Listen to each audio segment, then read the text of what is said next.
अस्सलाम वालेकुम फ्रेंड्स, कैसे हैं आप सब। उम्मीद करती हूँ सब ठीक ठाक होंगे, बहुत मज़े में होंगे। अल्लाह ताला आप सबको खुश रखे, आबाद रखे और सेहत के साथ ज़िंदगी दे, आमीन। और यहाँ पे मैं क्लीनिंग लिक्विड बना रही हूँ जो बहुत ज़बरदस्त है। तो यहाँ पे आप सबसे पहले नीम गर्म पानी ले लें, माइक्रोवेव में गर्म कर लें या चूल्हे पे गर्म कर लें। 1.5 कप पानी है, उसमें 3 टेबल स्पून आप लिक्विड, कोई भी जो भी आप लिक्विड यूज़ करते हैं बर्तन धोने के लिए वो डालें। और जो पकौड़ों में डलता है ना बेकिंग सोडा, वो डालना है अपने 1 टेबल स्पून। और सिरका डाल दें 3 से 4 टेबल स्पून। ये देखें कैसा ये रिएक्शन दिखा रहा है ना, फ़ौरन जैसे ही मैंने सिरका डाला और इसमें बेकिंग सोडा आप डालेंगे, आप देखिए कितना अच्छा रिएक्शन करता है। बहुत अच्छा जो है क्लीनिंग एजेंट होता है बेकिंग सोडा और सिरका, बहुत ज़बरदस्त होता है इनका कॉम्बिनेशन। आप जो किचन में जो ज़िद्दी चिकनाई हो जाती है वॉशरूम्स में या किचन में, वैसे इनके क्लीनिंग स्प्रेस में मिलते हैं। आराम से जो अफोर्ड कर सकते हैं वो आराम से ले सकते हैं। अफोर्ड करने को तो हम भी ले सकते हैं, लेकिन जो चीज़ आराम से घर में तैयार हो जाए तो फिर क्या ज़रूरत है बाहर के जो है इतने महंगे स्प्रे लो और फिर इस्तेमाल करो। तो ये घर में ज़बरदस्त मैंने आपको जो है ये लिक्विड बता दिया है, ज़रूर ये इस्तेमाल कीजिएगा। दोबारा से रिपीट में भी देखिएगा अगर आपको अपनी किचन की सफाई करनी हो। हाँ, ये है कि ग्लव्स ज़रूर उस वक्त पहन लीजिएगा। मेरे पास इस वक्त ग्लव्स नहीं थे, वरना मैं बिल्कुल भी अपने हाथों को बिल्कुल भी ख़राब नहीं करती, क्योंकि इसके बाद जो है बहुत ड्राइनेस हो गई थी और मुझे बहुत ज़्यादा लोशन लगाना पड़ा था, क्योंकि ये सब क्लीनिंग एजेंट्स हैं ना, तो ये आपके हाथों को भी बहुत ज़्यादा ड्राई करते हैं। अच्छा जनाब, चलें back to the cleaning routine. यहाँ पे जो वॉल है ना चूल्हे के ऊपर है, ये वाली एग्जैक्ट जो लोकेशन ये जो मैं बता रही हूँ जहाँ मैं साफ़ कर रही हूँ वॉल को। और यहाँ पे आपके पराठे, कुकिंग, ज़ाहिर चूल्हे के साथ है तो सब चीज़ें जो है चिकनाई ये सब जो है वॉल पे लगना शुरू हो जाती है। अगर आप लोगों के पास ऊपर चिमनी है, कबर्ड्स हैं, तो वो भी देखें कैसे ज़िद्दी चिकने जो है उसके साथ गंदे हुए हुए होते हैं वो कबर्ड्स भी ना। तो टाइल्स तो मेरे पास डेली रूटीन में साफ़ होते हैं, लेकिन ये जो वॉल है ना इनको मैं ब्रूम स्टिक से साफ़ कर देती हूँ। तो इसके ऊपर ऐसा जाले तो नहीं जमे हुए थे, लेकिन एक चिकनापन होता है ना, स्टिकीनेस होती है कि आप हाथ लगाएं तो फिर आपकी वॉल जो है वो गंदी और चिकनी सी लग रही है। तो वो तो बिल्कुल भी आप इग्नोर नहीं कर सकते हैं ना। और अगर इग्नोर हो रही है आपसे काफ़ी दिनों से, तो जिनको सफाई की आदत है तो उनके अंदर वो खुद ब खुद फिर बेचैनी एक पैदा होना शुरू हो जाती है कि भाई इसको साफ़ करना है। आगे हम बंद करते हैं इन चीज़ों की तरफ से, लेकिन फिर जो है इग्नोर नहीं कर सकते। तो फिर आज मैंने तहैया कर ही लिया था कि इस वॉल को साफ़ करना है। और आप देखें मैं जिस जिस जगह पे इसको स्पंज से, पहले मैंने स्पंज से और स्टील वूल से आराम से इसको साफ़ किया है। ये काम बिल्कुल भी आप मेड वगैरह से नहीं करवा सकते हैं, क्योंकि मेड ने फिर आपका वॉलपेपर यकीनन फाड़ देना है।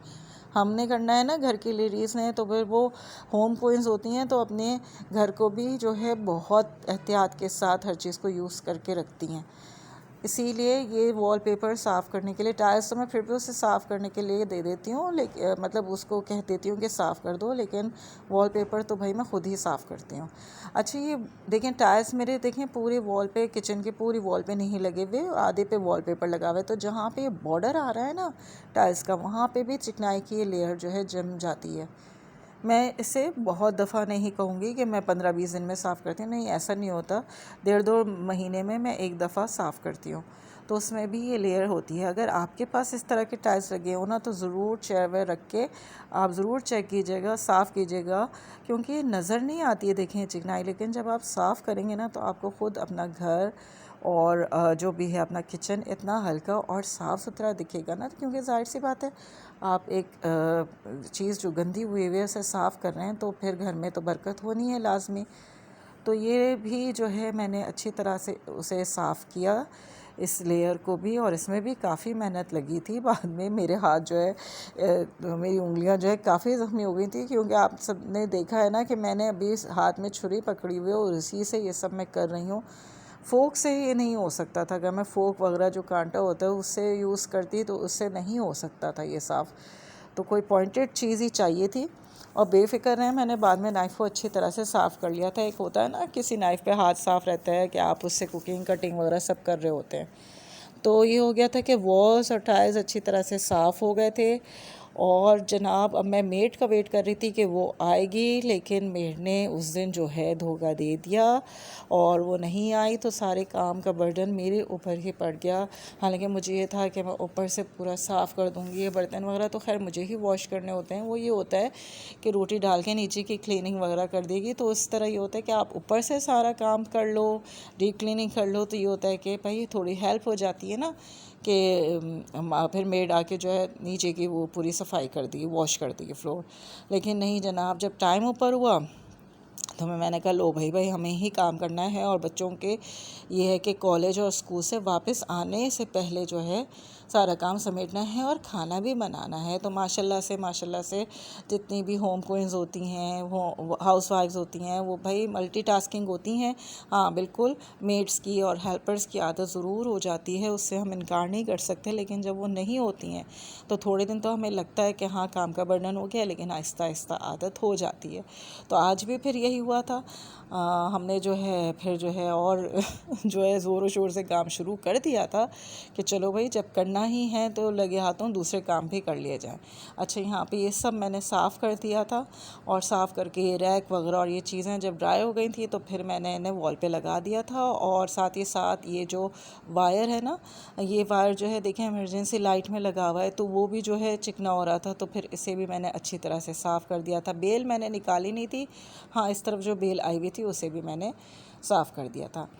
अच्छा, ये जो मार्बल है ना, ये फ्लोर मार्बल, यहाँ से जब मैं किचन का पानी यानी जब मेड वाइपर कर रही होती है, अगर कभी मैं वाइपर कर रही होती हूँ, तो ये जो पानी का फ़्लो होता है ना इधर से, और ये किचन के जो कॉर्नर्स होते हैं इनके ऊपर भी जो है निशान बने हुए होते हैं, तो इसे भी इग्नोर नहीं किया करें। आप ज़रूर अपने किचन पे गौर किया करें कि उसके कॉर्नर्स जो हैं वो गंदे ना हो रहे हों, ज़रूर साफ़ कर लिया करें। और अभी ये मैंने कपड़े से इसलिए पोंछ लिया था कि वाइपर तो भी करना है कि कहीं मेरा ही पैर जो है स्लिप ना हो जाए, क्योंकि बहरहाल ये सर्फ़ का पानी था ना, सर्फ़ का पानी है या लिक्विड पानी है जो भी है, तो पैर नहीं फिसलना चाहिए। साथ साथ अपना भी ख्याल रखना चाहिए, कहीं हम गिर ना जाएँ या स्लिप ना हो जाएँ। या अगर आपकी मेड भी काम कर रही है तो इस चीज़ का ज़रूर ख्याल रखा करें। ये देखें, ये वाला कट जो है इसे मैंने अच्छी तरह से साफ़ कर दिया था। और डाइनिंग टेबल की जो रॉड्स होती हैं उनके इर्द गिर्द भी फ्लोर गंदा अगर हुआ है तो उसे भी आप स्टील वूल से साफ़ कर लें। ये सब चीज़ें आप देखेंगे, और अपने घर को हफ्ते में एक दफ़ा आप 1 घंटा भी देंगे ना, तो आपका घर इतना अच्छा डीप क्लीन रहा करेगा। और किचन तो बहुत ज़्यादा टाइम मांगता है, क्योंकि देखो आप कुकिंग कर रहे हो, वहाँ पे लेडीज़ का आधे से ज़्यादा टाइम किचन में ही गुजरता है। तो फिर ज़रूरी है कि अगर हम जिस जगह हम काम ज़्यादा करें वो चीज़ वो जगह नीट और क्लीन भी होनी चाहिए। अब यहाँ पे चूल्हे की बारी आ गई थी। चूल्हे पे भी मैंने सेम चीज़ें डाली हैं, बेकिंग सोडा डाला है और उसके ऊपर डाल दिया है मैंने सिरका, और लिक्विड भी डाल दिया। उसे मैंने छोड़ दिया वहाँ पे कि वो 10-15 मिनट वहाँ पे लगा रहे, और जब तक मैंने ये ग्रिल्स को साफ़ करना शुरू कर दिया। इन ग्रिल्स के ऊपर भी चिकनाई मैंने आपको पहले भी बताई है ना कि चिकनाई आना शुरू हो जाती है, और ये जमते जमते इतनी मोटी मोटी इन लेयर्स के ऊपर जमा हो जाती है। फिर इसी चिकनाई के ऊपर से, इसी गंदगी से आपके जो है चूल्हों के पास जो है कीड़े या कॉकरोचेस होना शुरू होते हैं। तो इस चीज़ का ख्याल रखा करें। ये देखें, ये कालक मैं साफ़ करती रहती हूँ तो फिर भी इतनी सादा निकली है। अच्छा, वो सब मैंने साफ़ कर दिया था। उसके बाद जो है मैंने ग्रिल्स को अच्छी तरह से वॉश कर दिया स्टील वूल से।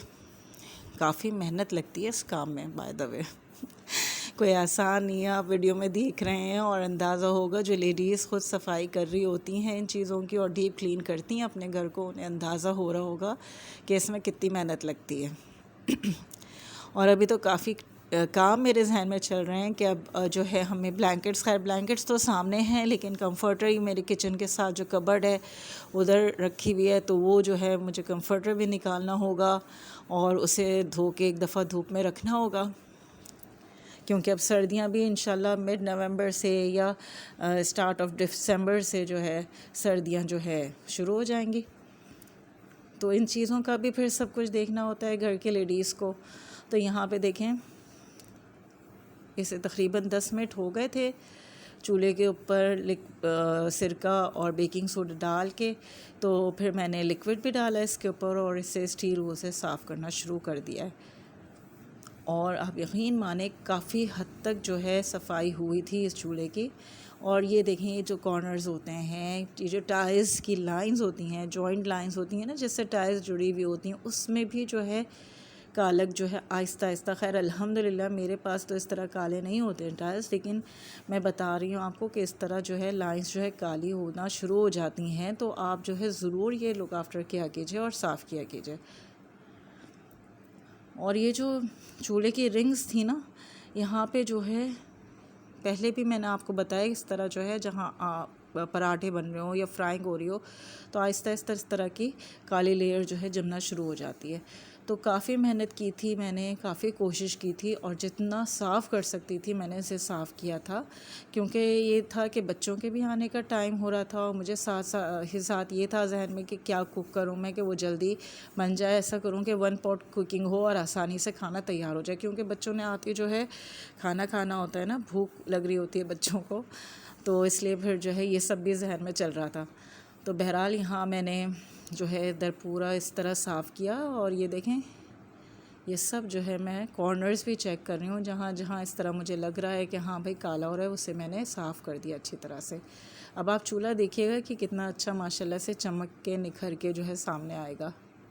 ये देखिए जनाब, जितनी कोशिश मैंने कर सकती थी मैंने की है और मैं बहुत खुश थी अपनी इस कोशिश से कि भाई मैंने इतनी मेहनत की है इसके ऊपर। तो हल्का हल्का सा हाथ में दर्द भी शुरू हो गया था, उंगलियों पे कट्स भी आ गए थे, क्योंकि भाई हम जज्बात में जो है जल्दी जल्दी छुरी से साफ़ कर रहे थे जोर लगा के, तो फिंगर्स पे जो है थोड़े कट्स भी आ गए थे। लेकिन कोई बात नहीं, मेहनत वसूल हो गई जब सबने कहा कि हाँ भाई चूल्हा इतना ज़बरदस्त चमक रहा है। और मेरी मेड ने नेक्स्ट डे आके ख़ास तौर पे कहा कि भाई ये तो आपने बाजी ऐसा लग रहा है चूल्हा नया हो गया। मैंने कहा बस इसी तरह ये नया रहना चाहिए। लेकिन ये कि आप हर चीज़ देखें, मेड पे नहीं छोड़ सकते हैं, आपको अपने घर को ख़ुद ही देखना होता है। अब आप देख सकते हैं माशाल्लाह से वॉल भी साफ़ हो चुकी है और चूल्हा भी कितना अच्छा माशाल्लाह से साफ़ सुथरा दिख रहा है ना। तो इस पर ज़रूर एक लाइक कीजिएगा, बहुत मेहनत से बनाई है वीडियो मैंने, ज़रूर लाइक कीजिएगा और चैनल को ज़रूर सब्सक्राइब कीजिएगा। और साथ ही साथ मैंने आलू कट करके रख दिए थे और प्याज टमाटर भी जल्दी जल्दी कट किया था, क्योंकि मैंने सोच लिया था कि मैंने आलू की तहारी बनानी है। तो मैंने चूल्हे पे जल्दी जल्दी आलू के मिक्सचर, वो प्याज टमाटर के मिक्सचर को फ्राई किया, उसमें आलू डाले और मसाले वगैरह डाल के मैंने आलू गलने के लिए रख दिए थे। चावल मैंने भिगो दिए थे और यहाँ जल्दी जल्दी फिर मैं वाइपर कर रही हूँ कि बच्चों के आने से पहले जो है घर बिल्कुल साफ़ सुथरा हो जाए।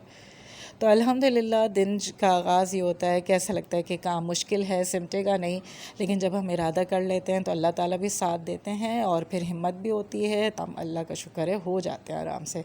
तो वाइपर भी हो गया था, बस जैसे ही फ्लोर जो है ड्राई होगा सारी चीज़ें मैं जगह पे रख दूँगी। और ये देखें तहारी भी तैयार है।